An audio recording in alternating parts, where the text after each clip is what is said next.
உண்மையான சிறுபான்மை மக்களின் பாதுகாவலனாக ஒரு மாடல் அரசு கூறிக்கொண்டிருக்கிறது.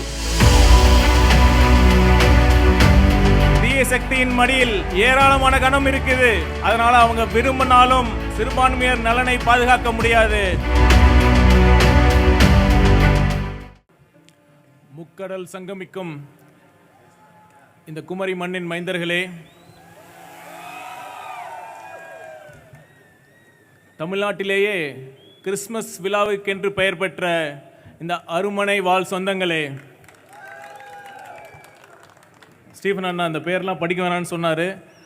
அதை கருத்தி மேடையில் அமர்ந்திருக்கும் பெரியோர்களே, சான்றோர்களே, தமிழக வெற்றி கழகத்தின்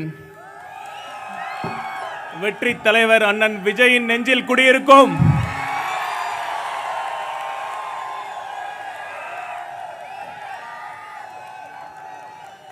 அன்பான நண்பிகளே, தாய்மார்களே, பெரியோர்களே, ஊடக நண்பர்களே, காவல்துறை நண்பர்களேன்னு சொல்லலான்னு பார்த்தா யாருமே காணோம். உங்கள் அனைவருக்கும் என் இனிய வணக்கங்கள் மற்றும் இனிய கிறிஸ்மஸ் நல்வாழ்த்துக்கள். எத்தனையோ ஊரில் கிறிஸ்மஸ் விழா நடக்கும்.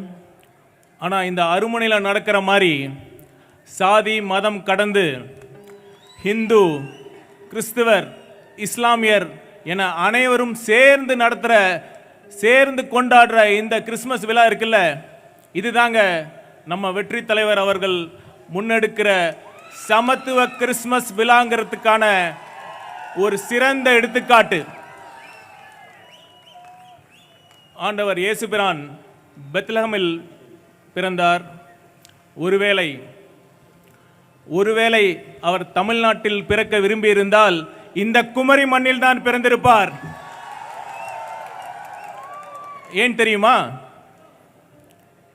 எம்மதமும் சம்மதமும் என்பதை போற்றி மனிதநேயமே உண்மையான மதம் என்று போற்றும் இந்த குமரி மண் அப்படிப்பட்ட ஒரு புனித மண். அப்படி சமூக நல்லிணக்கத்தை பேணி பாதுகாக்கும் இந்த குமரி மக்களுக்கு மீண்டும் ஒரு முறை என் வணக்கத்தை தெரிவித்துக் கொள்கிறேன். நல்லா யோசிச்சு பார்த்தீங்கன்னா ஒரு உண்மை புரியும். ஆண்டவர் இயேசு பிரான் எங்கு பிறந்தார்?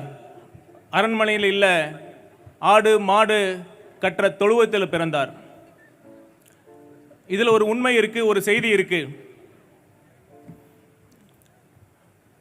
உண்மையான அன்பு, ஏழை எளிய மக்களிடம் காட்டும் அன்புதான் உண்மையான மனிதநேயம் மிக்க ஒரு இறை பாதை. அந்த அன்பு பாதையில் தான் நம் வெற்றி தலைவர் அவர்கள் சென்று கொண்டிருக்கிறார். அந்த பயணத்தில் உறுதுணையாக நாமும் இருக்க வேண்டாமா? கண்டிப்பாக இருப்போம். அடுத்ததாக இந்த கிறிஸ்துமஸ் விழாவில் இறுதியாக நாம் ஒரு பெரிய கேக் வெட்டி கொண்டாட போகிறோம். கிறிஸ்துமஸ் விழாங்கிறது வெறும் கேக் வெட்டி கொண்டாடுறது மட்டும் இல்லை, இருளை நீக்கும் ஒரு ஒளி விழா. எப்படி 2000 ஆண்டுகளுக்கு முன்னால் பெத்லஹேமில் வழிகாட்டியாக ஒரு நட்சத்திரம் தோன்றியதோ, அதே போல் இருண்டு கிடக்கும் தமிழ்நாட்டிற்கு வழிகாட்ட ஒரு நட்சத்திரம் பிறந்திருக்கிறார். அவர் நம்பிக்கை நட்சத்திரம். அருமுனைக்கென்று ஒரு சென்டிமெண்ட், ஒரு ராசி இருக்குன்னு சொல்றாங்க. அதை நான் இப்போ ஃபீல் பண்றேன். எந்த கட்சியின் சார்பாக சிறப்பு விருந்தினர் வந்தாங்களோ அடுத்த தேர்தலில் அந்த கட்சி ஆட்சி அமைக்கும்னு சொன்னாங்க.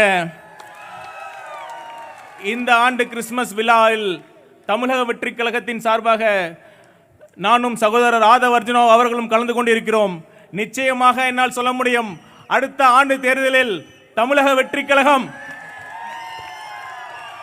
அமோக வெற்றி பெற்று ஒரு மதசார்பற்ற சமூக நீதி கொடுக்கும் ஒரு உன்னத ஆட்சியை தலைவர் அவர்கள் கொடுப்பார் என்று என்னால் உறுதியிட்டு சொல்ல முடியும். இந்த அழகான திருவிழாவில், இந்த அருமனை மண்ணில் நான் ஒன்றை கூறிக்கொள்ள விரும்புகிறேன். உண்மையான சிறுபான்மை மக்களின் பாதுகாவலனாக ஒரு மாடல் அரசு கூறிக்கொண்டிருக்கிறது. நான் கேட்கிறேன், மடியில் கனம் இருந்தால் வழியில் பயம் இருக்காது. பயம் இல்லை என்று சொன்னால்தான் ஒன்றிய அரசிடம் எந்தவித சமரசமும் இல்லாமல் சிறுபான்மையினர் நலனை பாதுகாக்க முடியும். நீங்களே சொல்லுங்க, இப்ப ஆளும் மாடல் அரசின் மடியில் கனம் இருக்கா இல்லையா? தீய சக்தியின் மடியில் ஏராளமான கனம் இருக்குது. அதனால அவங்க விரும்பினாலும் சிறுபான்மையர் நலனை பாதுகாக்க முடியாது. உண்மையான சிறுபான்மையினர் நலனை பாதுகாக்கும் ஒரு உண்மையான ஆட்சியை தலைவர் அவர்கள் மட்டுமே கொடுக்க முடியும் என்பதை நான் இங்கே கூறிக்கொள்ள விரும்புகிறேன். நேரம் சென்று கொண்டிருக்கிறதை கருத்தில் கொண்டு இறுதியாக நாம் ஜெபிக்கும் பொழுது எப்படி கையை உயர்த்துவது ஒரு புனிதமோ, அதே அளவு புனிதம் அநீதி நடக்கும் பொழுது நம் விரலை உயர்த்துவது. நான் எதை குறிப்பிட்டு சொல்கிறேன் என்று உங்களுக்கு புரியும். ஒரு விரல் புரட்சி, அந்த ஒரு விரல் புரட்சியை நிகழ்த்தி காட்ட காத்து கொண்டிருக்கும் நண்பா நண்பிகளே, கான்ஃபிடண்டா இருங்க, கண்டிப்பா நல்லதே நடக்கும். இந்த அருமனையில நாம ஏத்துற மெழுகுவர்த்தி வெளிச்சம் இருக்குல்ல, அடுத்த ஆண்டு நம் வெற்றி தலைவர் அவர்கள் சென்ட் ஜார்ஜ் கோட்டையில் ஏற்றப்போகும் ஒளி தீபத்தின் வெற்றி தீபத்தின் ஆரம்பமாக இது இருக்கும். கடைசியாக ஒன்று சொல்லிக்கிறேன், ஆண்டவர் வாசகத்தோட ஒன்று சொல்லிக்கிட்டு முடிக்கிறேன். கேளுங்கள் கொடுக்கப்படும், தட்டுங்கள் திறக்கப்படும்னு ஆண்டவர் சொல்லியிருக்காரு. ஆனால் இதுவரைக்கும் இத்தனை ஆண்டுகளாக நீங்கள் தட்டின கதவுகள் எல்லாம் திறக்கவே இல்லை. அடுத்து நீங்கள் தட்டப்போகும் கதவு தமிழக வெற்றி கழகம் என்ற நம்பிக்கையின் கதவை. நிச்சயமாக உங்க அனைவரின் நம்பிக்கையை தமிழக வெற்றி கழகத்தின் தலைவரும் தமிழக வெற்றி கழகமும் பூர்த்தி செய்யும். கான்ஃபிடண்டா இருங்க, வெற்றி நிச்சயம். நன்றி, வணக்கம். செய்திகளை உடனுக்குடன் தெரிந்து கொள்ள கீழ்கண்ட கேபிள் மற்றும் டிடிஹெச் நெட்வொர்க்குகளில் எம்நாடு செய்தி தொலைக்காட்சியை காணுங்கள். பாதகம் செய்பவரை கண்டால் நாம் பயம் கொள்ளலாகாது பாப்பா.